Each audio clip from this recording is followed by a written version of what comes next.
Phil Simms joins us now. Philby, good afternoon. How are you? I'm doing well, Mike. Heard your interview.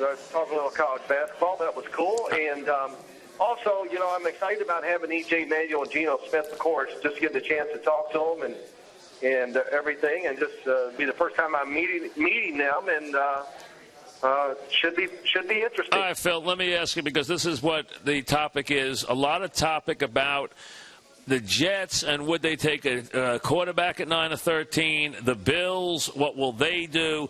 Let me give you, before we get to the Jets and the Bills, and we'll get back to them in a second, let's talk about the 5 quarterbacks. Give me the Sims scouting report. I'll take them one at a time. Geno Smith. Geno Smith, upside is big.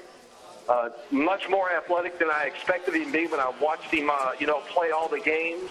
Even though I saw him on TV many times, pretty explosive running the football. It's going to be a great weapon for him his rookie year when you can't figure out when you drop back to throw who's open. He's going to have the ability to take off and run, can break tackles, and will play bigger than his size indicates. 6'2", 218, but he's long-legged, has really strong legs.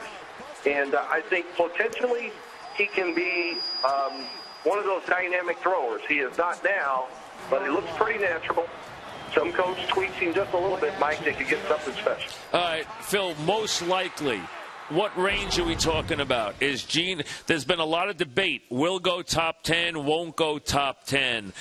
Falling like a stone, no, he's going to get taken early. What do you think's going to happen most likely? I know you don't have a Ouija board, but what do you think most likely is going to happen to Geno Smith here? Oh, boy, oh, boy, oh, boy. I haven't really talked to a lot of people because I don't want to know what they think of some of these quarterbacks. What I do, people I talk to let it out. You think top 10? I'm really having a hard time with it. I'm going to say my first guess is that they're going to fall. That he's going to fall. Okay. Let's get to the second. That would be my first thought, just because, and here's my thought, and you and I talk a little. Right. Some of these teams, they say that they're going to get all these quarterbacks. I don't know if I would. You look at the Jets, you look at Jacksonville, you look at Minnesota, Tennessee. Oh, everybody needs – I don't know if you would. You've got to give the guy that's there playing quarterback for you now. They've got big investments in almost all these situations. I think they'll hold back and give all their quarterbacks one more chance before they make that decision to move on and get a so-called franchise quarterback. All right. Ryan Nassib, some people, there's one guy who said he thought he was as good a player as there was in the draft. Some people think the Jets are going to tape him. One of the guys on one of the lists, I don't know which name he was, but I thought that was crazy. Now, talk of him going in the top 10, Buffalo, the Jets. First of all, before we get to any of that stuff, Ryan Nassib, give me a scouting report on him. Well, I'm not big on intangibles because I don't get to meet these kids and see them work out in person, so I try not to judge that too much. But it does jump off when you watch his games, you can see he's got energy. He definitely has some toughness, kind of plays the game a little old school. Maybe a little modern-day Joe Cap in him. There's a definite toughness to him that I can see that's going to, kind of rub off on the players well. Pretty good arm, spins the football, so I think he can play in bad weather. Very average athlete by today's standards. I think at the combine he ran near a 5.40 40, and now that's not a big deal, but it tells you he's going to, if it's wide open, he's going to get you 3 or 4 yards, and that's about it. So that's a little bit of a worry, but been taught, Mike, the biggest thing about him, he was taught by Paul Hackett's son, Nathaniel Hackett at Syracuse, and he is really well schooled from what you want to see from a quarterback or a pocket quarterback in the NFL. He has all those traits already down, already taught, and I think that's one of the big reasons why people talk that Buffalo could take him at 8. I'll believe it when I see it.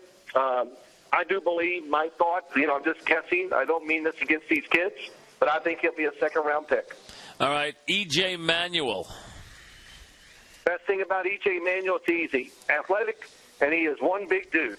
And that's, you and I have laughed and talked about it many times about Ben Roethlisberger. Size is a talent.